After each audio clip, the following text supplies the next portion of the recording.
অন্তর্বর্তী সরকারের উপদেষ্টা পরিষদের বৈঠকে আওয়ামী লীগের যাবতীয় কার্যক্রম নিষিদ্ধ করার সিদ্ধান্ত হয়েছে বলে জানিয়েছে আইন উপদেষ্টা আসিফ নজরুল। শনিবার রাতে রাষ্ট্রীয় অতিথি ভবন যমুনায় উপদেষ্টা পরিষদের জরুরি বৈঠক শেষে এক সংবাদ সম্মেলনে তিনি এসব কথা জানান। আইন উপদেষ্টা জানান, আজ উপদেষ্টা পরিষদের এক বিশেষ সভা অনুষ্ঠিত হয়। সভায় আন্তর্জাতিক অপরাধ ট্রাইব্যুনালের আইনে সংশোধনী অনুমোদিত হয়েছে।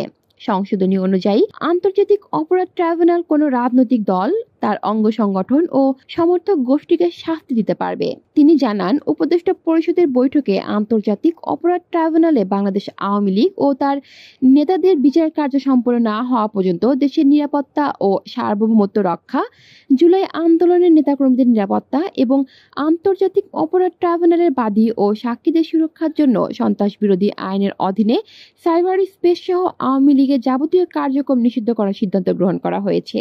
এ বিষয়ে প্রয়োজনীয় পরিপত্র পরবর্তী কর্মদিবসে জারি করা হবে বলেও জানান আইন উপদেষ্টা। এর পাশাপাশি আজকের উপদেষ্টা পরিষদের বৈঠকে জুলাই ঘোষণাপত্র আগামী 30 কার্য দিবসের মধ্যে চূড়ান্ত করে প্রকাশ করার সিদ্ধান্ত গৃহীত হয়েছে বলে জানান তিনি। এর আগে রাত 8টায় যমুনায় বৈঠক শুরু হয় এবং প্রায় 3 ঘন্টা এই বৈঠক চলে। কলি শিকদার, বাংলা নিউজ নেটওয়ার্ক।